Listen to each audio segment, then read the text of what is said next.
আপনি কি রাত্রে ঠিকমতো ঘুমোতে পারছেন না? বারবার রাত্রে ঘুম ভেঙে যাচ্ছে, সকালে উঠেও ক্লান্ত মনে হচ্ছে? তাহলে কিন্তু এই ভিডিওটি আপনারই জন্য। কারণ ঘুমের অভাব শুধু ক্লান্তিরই কারণ না। ঘুমের অভাবে হৃদরোগ, ঘুমের অভাবে ডায়াবেটিস, এমনকি ক্যান্সারের ঝুঁকি পর্যন্ত বেড়ে যায়। আমি ডক্টর কিশোর কুমার রয়, আর সাথে আমার ডক্টর বর্ণা রয়। আমরা আজ আলোচনা করব কম ঘুম হলে শরীরে ঠিক কী কী সমস্যা হতে পারে, আমরা সেটা থেকে কিভাবে প্রতিরোধ পেতে পারি। পুরো ভিডিওটিকে আমরা 7টি চ্যাপ্টারে আলোচনা করব। অনেকেই আপনারা আছেন যারা সমাধান জানতে চাইছেন। সমাধান আমরা আলোচনা করব চ্যাপ্টার নাম্বার 6-এ। তাহলে যারা সমাধান পর্যন্ত দেখতে চান তারা অবশ্যই চ্যাপ্টার 6 পর্যন্ত দেখবেন। চলুন ভিডিওটিকে শুরু করা যাক। আমরা প্রথমেই আসবো চ্যাপ্টার 1-এ। এখানে আমরা জানবো ঘুম কেন দরকার।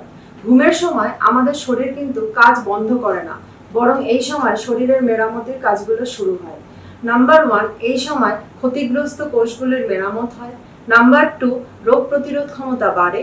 নাম্বার 3, হরমোনের ব্যালেন্স বা ভারসাম্য বজায় থাকে। একজন প্রাপ্তবয়স্কদের জন্য 7 থেকে 9 ঘন্টা প্রতিদিন ঘুমানো দরকার, কিন্তু আমাদের এই ব্যস্ত জীবনে আমরা বেশিরভাগ ক্ষেত্রে সেটি 4 থেকে 5 ঘন্টায় সীমিত থাকি। এখানেই আমাদের সমস্যাগুলি। এই কম ঘুমানোর জন্য আমরা অনেক রোগকে ডেকে নিয়ে আসি। চলুন আমরা চ্যাপ্টার 2-এ আলোচনা করব হৃদরোগ এবং উচ্চ রক্তচাপ সম্বন্ধে। রাত্রে কম ঘুম হলে স্ট্রেস হরমোন কর্টিজলের পরিমাণ বেড়ে যায়। এই স্ট্রেস হরমোন কর্টিজল আমাদের রক্তের যে নালী আছে সেই নালীর সংকুচিত করে, যাতে ব্লাড প্রেশার হাই হয়ে যায়। এবং গবেষণায় দেখা গেছে যে যারা 6 ঘন্টার নিচে ঘুমোয় তাদের হার্ট অ্যাটাকের চান্স পায় 20% বৃদ্ধি পায়। ঘুমের সময় হার্টের গতি কিছুটা ধীর হয়, তার ফলে হার্ট বিশ্রাম পায়, আর এই বিশ্রামটুকু না পেলে হার্ট ক্রমাগত দুর্বল হতে থাকে। এবার আমরা আসছি চ্যাপ্টার 3-তে। এখানে আমরা আলোচনা করব ডায়াবেটিস এবং ওজন বৃদ্ধি নিয়ে।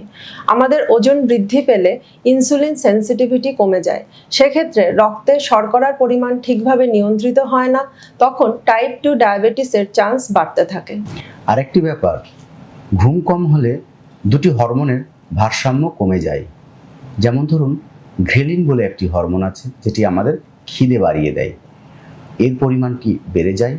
আর একটি লেপটিন বলে একটি হরমোন আছে যেটি আমাদের খিদে বা পেট ভরা ভাব দেয়, এই হরমোনটি কমে যায়। এই পরিণতি হিসেবে আমাদের খাবার প্রতি টান বেড়ে যায়। যেমন ধরুন, মিষ্টি খাবার প্রতি, ভাজা খাবার প্রতি এবং বেশি খাওয়ার অনুভূতি লাগে। এর ফলে কি হয়, আমাদের ওজন বৃদ্ধি হয় এবং ডায়াবেটিস বেশি হয়ে যায়। এবার আমরা আসছি চ্যাপ্টার 4-এ। এখানে আমরা ডিসকাস করব ঘুম কম হলে মেন্টাল হেলথ এবং ব্রেনের কি সমস্যা হতে পারে। ঘুম কম হলে আমাদের মেমোরি কমে যাবে, আমাদের যে কোনো কাজকর্ম করতে কনসেন্ট্রেশনের অভাব হবে, আমরা খিটখিটে হয়ে যাব। এছাড়া টেনশন, অ্যাংজাইটি, ডিপ্রেশন এগুলোও বেড়ে যাবে। শুধু সেটাই না, দীর্ঘমেয়াদী যদি ঘুমের অসুবিধে থাকে তাহলে দেখা গেছে অ্যালজাইমার্স রোগ বলে একটি রোগ হয়, এর প্রবণতাটা বেড়ে যায়। অ্যালজাইমার্স রোগ হলো স্মৃতিশক্তি হ্রাস পেয়ে যাওয়া, যা বৃদ্ধ বয়সে হতে পারে। এটি অনেক সময় অল্প বয়সেও হওয়ার সম্ভাবনা থাকে।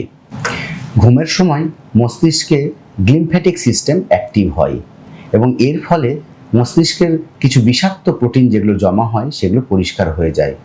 যদি ঠিকঠাক ঘুম না হয় তাহলে এই প্রোটিনগুলো মস্তিষ্কের মধ্যে জমতে থাকে, যার জন্য পরবর্তী সময়ে স্মৃতি ভ্রংশের সম্ভাবনা থাকে। চলুন এবার আমরা জেনে নিই চ্যাপ্টার 5-এ রোগ প্রতিরোধ ক্ষমতা এবং ক্যান্সারের সাথে ঘুমের কি সম্পর্ক। ঘুমের সময় মেলাটোনিন বলে একটি অ্যান্টিঅক্সিডেন্ট বা হরমোন আমাদের বডিতে তৈরি হয়। এই মেলাটোনিন ক্যান্সার কোষের দমন করে। রাতে কম ঘুমোলে বা দেরিতে ঘুমোলে বা আলোর মধ্যে ঘুমোলে এই মেলাটোনিন তৈরি কম হয়, যার ফলে ক্যান্সার হওয়ার প্রবণতাটা বেড়ে যায়। মূলত স্তন ক্যান্সার বা কোলন ক্যান্সারের সম্ভাবনা বেড়ে যায়। এছাড়া ঘুম কম হলে টি সেল এবং ন্যাচারাল কিলার সেলস কম সক্রিয় হয়, আর এই কোষগুলোই কিন্তু আমাদের ক্যান্সার এবং বিভিন্ন ভাইরাসের বিরুদ্ধে লড়াই করতে সাহায্য করে। চলুন তাহলে আমরা সেই জায়গায় চলে এসেছি ভিডিওর, যেখানে আপনাদের বলেছিলাম সমাধানটা কি হবে। আমরা চ্যাপ্টার 6-এ সেই সমাধান নিয়েই আলোচনা করব। ঘুমের সময় নির্দিষ্ট রাখুন। রোজ একই সময় ঘুমোতে যান এবং উঠুন। ঘুমোতে যাওয়ার আগে অ্যাটলিস্ট 1 ঘন্টা আগে মোবাইল বা টিভির স্ক্রিন বন্ধ করুন। তার কারণ ব্লু লাইট মেলাটোনিন সিক্রিশন কমিয়ে দেয়। ঘরকে পুরো অন্ধকার রাখুন এবং টেম্পারেচার মেনটেন করুন। মোটামুটি ধরুন 18 থেকে 22 হলো আদর্শ টেম্পারেচার, যেখানে ঘুমটি খুব ভালো হয়। রাতে ভারী খাবার এবং ক্যাফেইন জাতীয় খাবার অ্যাভয়েড করুন। রাতে শুতে যাওয়ার আগে গভীর শ্বাস নেওয়ার অভ্যেস করুন এবং আপনার যে কোনো রকম দুশ্চিন্তা চেষ্টা করুন ডায়েরিতে লিখে রাখার। এতে মাথা হালকা হবে এবং ঘুম ভালো হবে। চ্যাপ্টার 7-এ আমরা আলোচনা করব আসলে এই ভিডিও থেকে আমরা কি শিখলাম। মনে রাখবেন একটি কথা, যে ঘুম কোনো বিলাসিতা না, এটা আমাদের শরীরের একটি মৌলিক চাহিদা। দীর্ঘদিন যদি আপনার কোনো ঘুমের অসুবিধে থাকে, অবশ্যই ডক্টরকে দেখান। ভিডিওটি ভালো লেগে থাকলে অবশ্যই লাইক করবেন এবং এই ধরনের আরও গুরুত্বপূর্ণ ভিডিও পেতে হলে স্বাস্থ্যই সম্পদ ডক্টর কিশোর কুমার রয় চ্যানেলটিকে অবশ্যই আপনার বন্ধু বান্ধব এবং আত্মীয় স্বজনের সাথে শেয়ার করুন, সাবস্ক্রাইব করুন। অবশ্যই আপনার যদি কোনো অসুবিধে থাকে কমেন্টে করবেন, আমরা অবশ্যই উত্তর দেওয়ার চেষ্টা করব। নমস্কার।